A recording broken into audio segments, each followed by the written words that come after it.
knowledge that you had a direct measure of something involving the quantum mechanical phase of something. Before they thought, oh, that's just so, and it never plays any role at all, and now suddenly, boom, you have something that looks like a quantum mechanical phase, and look at this, you got a current that you can actually measure.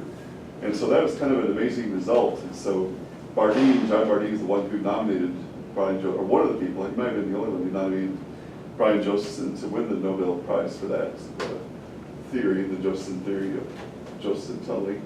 But anyway, they gave Josephson the Nobel Prize, I don't remember what year. The theory came out in 1963, and then the Nobel Prize would have been, I think, sometime in the 1970s. Okay, so, all right, so anyway, this is not quite right. Probably multiply that by the charge, but otherwise that's more or less the right answer there. So that would be, this would be the correct expression for the current phase relation right here for the Josephson junction. There's another thing that sometimes they'll talk about the Josephson coupling energy. That would be a whole different topic that we could get into later, I suppose. And then in terms of the AC Josephson effect, you can see the cosine and delta terms cancel out. And so you end up with delta dot is equal to this guy right here, assuming that, okay, we can make this assumption right here. And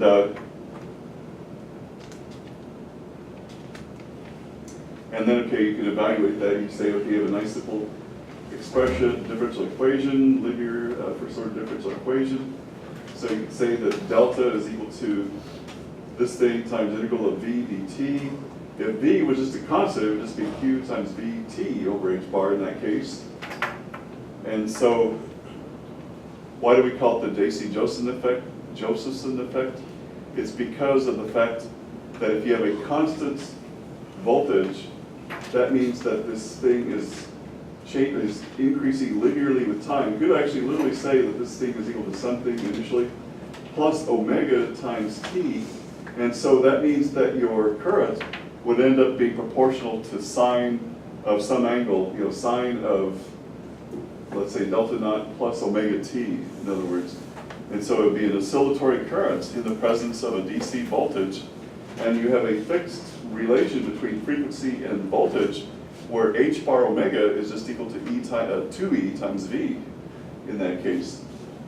And so, and that is used, the AC Josephson effect is by far the most precise way that you can actually define the unit for the volt. And so that's actually used now at the National Institute of Standards and Technology to define the volt, is literally in terms of the AC Josephson effect, because you can actually very precisely measure things like frequency and whatnot. And so this gives you a better way of measuring, defining the volt, actually. And so that's what they do now.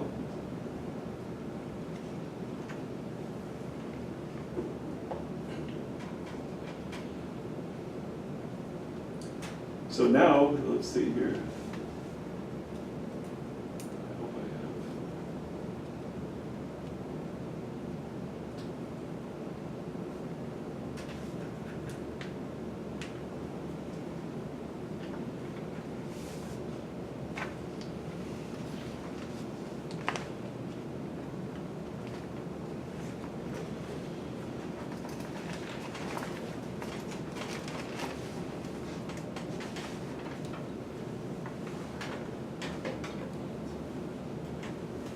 I thought I would take a look at the take-home final exam and then just kind of walk through maybe a little bit of that.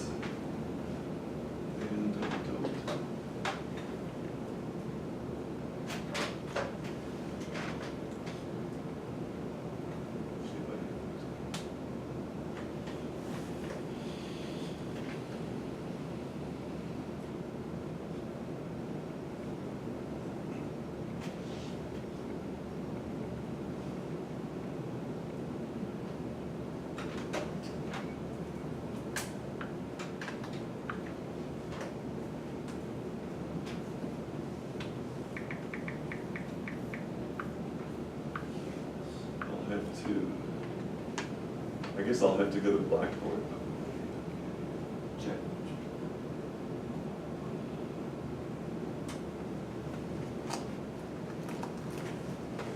Go to the blackboard.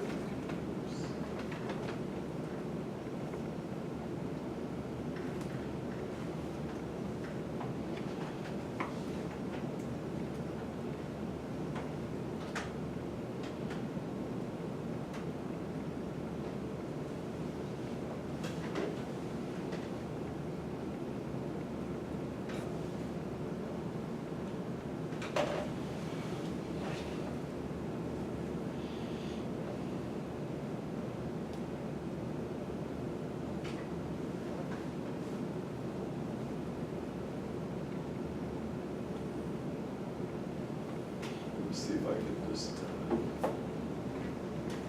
get it so it's a more complete window.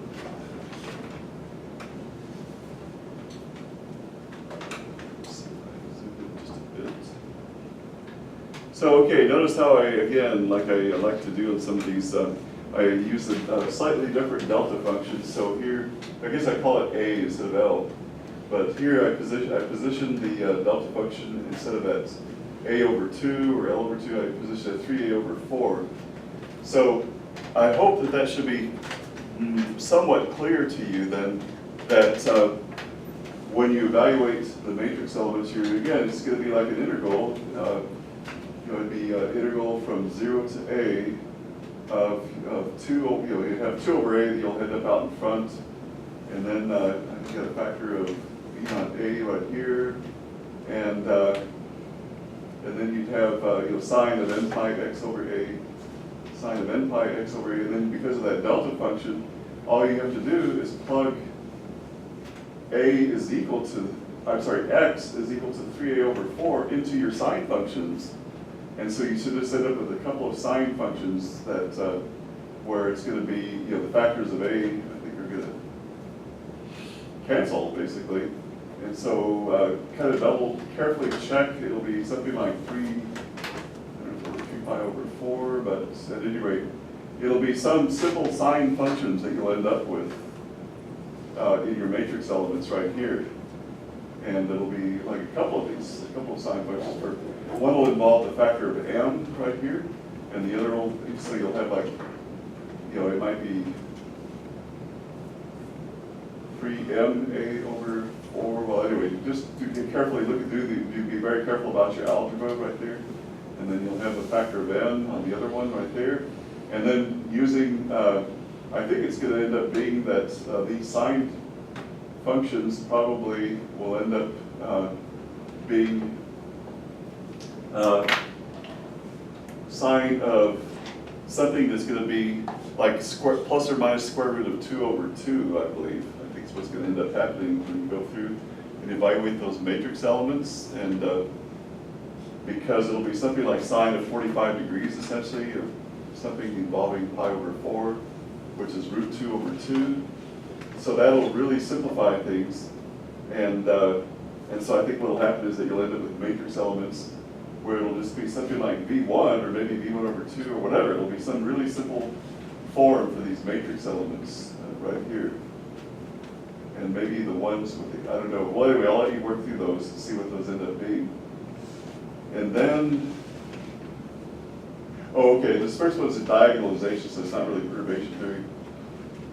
And then go back, review the notes from the earlier semester on diagonalization. So the idea is that remember that for when you diagonalize your matrix, when you're doing exact diagonalization, the idea is that if you have, let's see here.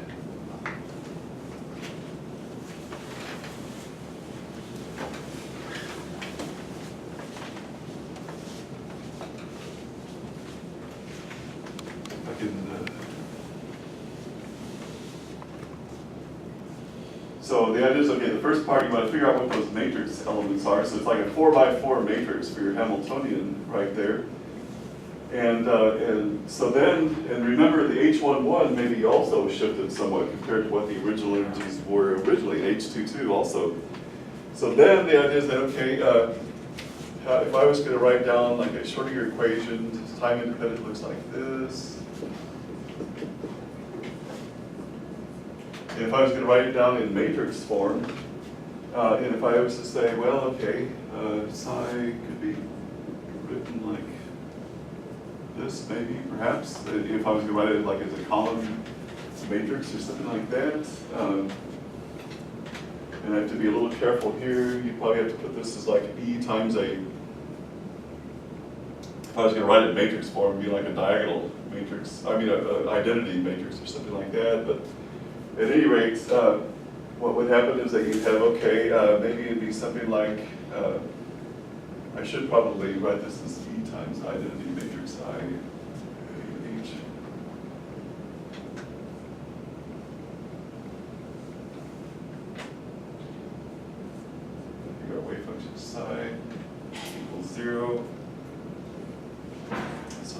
that mean?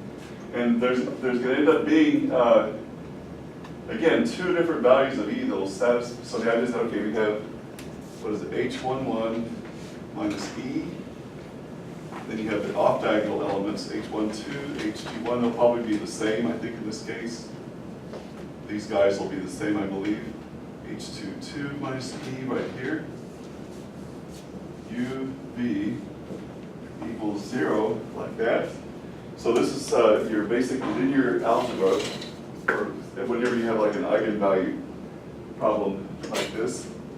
And so then this thing only has a solution. So go back and kind of review, hopefully what you might have learned in one of your math classes in linear algebra, but this thing only has a solution if the determinant of that matrix is equal to 0. So that means determinant of H11 minus E, H12, H21.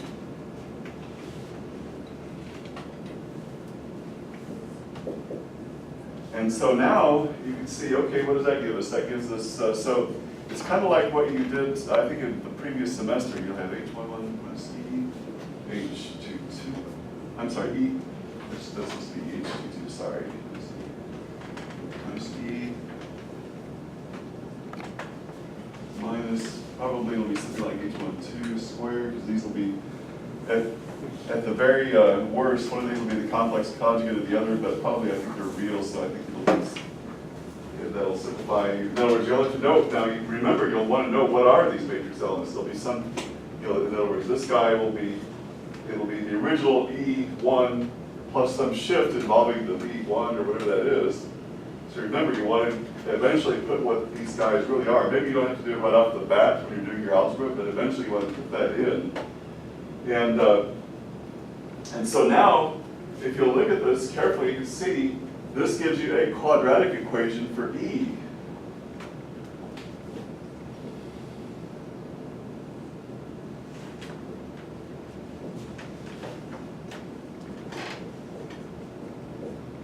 And so you just use the quadratic, go back to your hopefully second year high school algebra, and use the quadratic formula and solve for E. And so then you'll end up with E is equal to, so you remember how it goes, the opposite of B plus or minus square root of, what is it, B squared minus 4AC over 2A. And so you'll end up with some stuff plus or minus some other things.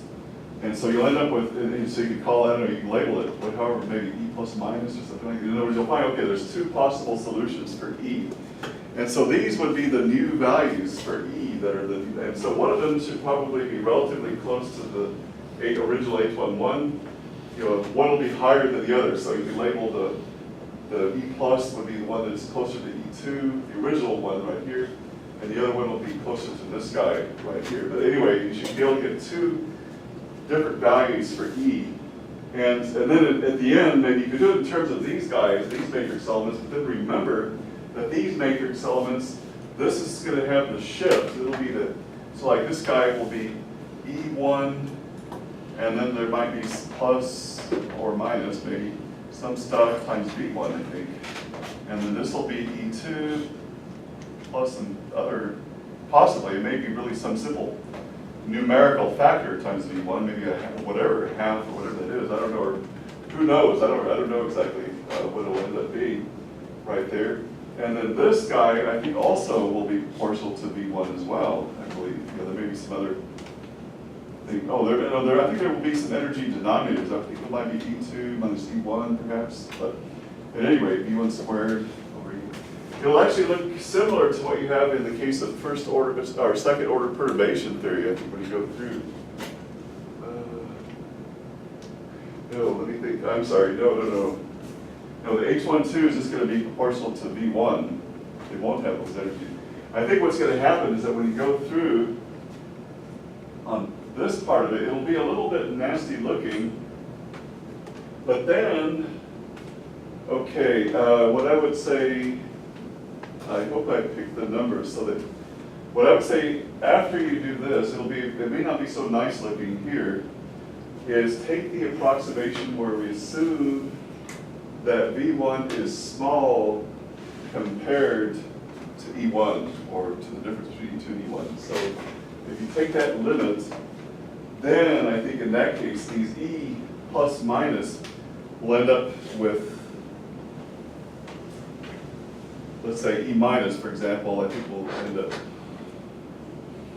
I don't know if there's going to be a factor of E, something times EV1, but then there'll be something that goes as maybe minus or plus, I'm not sure what, but it might be something like that.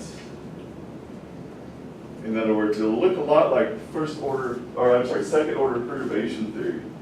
When you make a certain approximation and you do like an expansion where square root of x plus a half is equal to, where square root of 1 plus x, square root of 1 plus x is roughly equal to 1 plus a half x.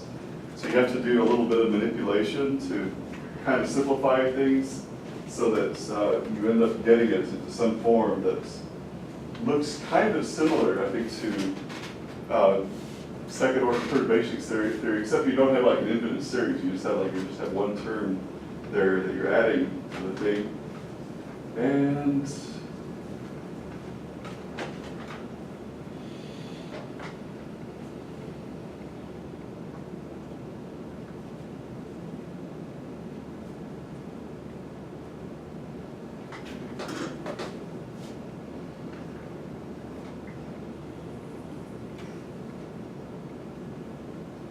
okay, so I think at some point you can actually put numbers in then. So I think at some point what's going to happen is that you actually plug in numbers here. So I give you some numbers, and so what you should be able to do is even just numerically, you'll just have numbers that you're putting in, then you could arithmetically figure out, okay, what are the new values that you get for the energies when you go through this, that whole process. So kind of try to review I hope if you have some notes from your previous semester, what you did last semester in terms of this diagonalization procedure, and then kind of go through and see how that works out. Essentially, hopefully it'll work out in a reasonable way on that problem there. So, okay, the next one maybe we'll walk through a little bit more next time so I don't get locked out of the building there. Let's see here. So you can see I'm using exactly the same delta function here. And so the key difference is that now, okay, suppose we have a bigger Hamiltonian, we go with a 4x4. So that's where we go ahead and use right off the bat, we assume that V1 is small compared to, let's say, each of the eigenvalues, E1 and so forth. And so then we use second order perturbation theory. And again, download my slides where it should say time independent perturbation theory. Or you can do a Google search as well. That's another way of doing it. And then I think I'll go walk through some of these others next time.